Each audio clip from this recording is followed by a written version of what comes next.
بمناسبة ان كريم بنزيما ساب ريال مدريد رسميا، من اكتر الحاجات اللي بشوفها بتدل على رجولة اللاعب ده في الملعب هي القصة اللي ورا ليه بنزيما بقاله 3 سنين رابط ايده اليمين بالرباط ده او الباندج دي.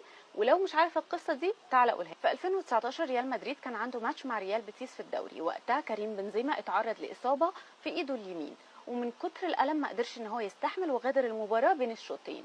وبعدها اعلن ريال مدريد ان المهاجم الفرنسي هيعمل عمليه لانه عنده كسر في صباعه الخامس في ايده اليمين، ومضطر ان هو يغيب بعد العمليه دي لاكتر من شهرين. بس المفاجاه بقى كانت انه في الماتش اللي بعدها في الدوري قدام اشبيليه لقينا كريم بنزيما ظهر في المباراه وهو رابط ايده اليمين بالرباط ده اللي بقاله 3 سنين ما بيقلعوش.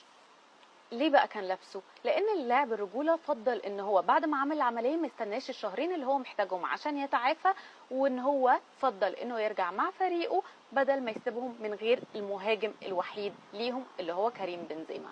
ومن ساعتها وهو طبعا الاصابه زادت عنده بعد ما رجع وهو رابط ايده بالرباط ده، وما عندوش اي وقت ان هو ياخد الشهرين دول او انه يعالج الاصابه دي من اول وجديد ويغيب عن الفريق. حتى في الاوف سيزون ما كانش بيقدر ان هو يسيبهم ويغيب عن ريال مدريد.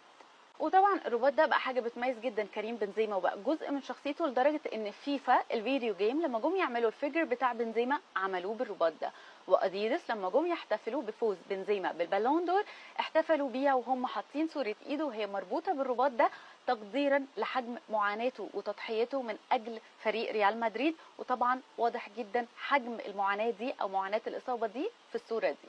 بس من الواضح ان الباندج دي وشها حلو على كريم بنزيما اللي سجل في موسم 2020 48 هدف، و2021 46 هدف، وكمان في 2022 برضه 46 هدف، والموسم ده 43 هدف.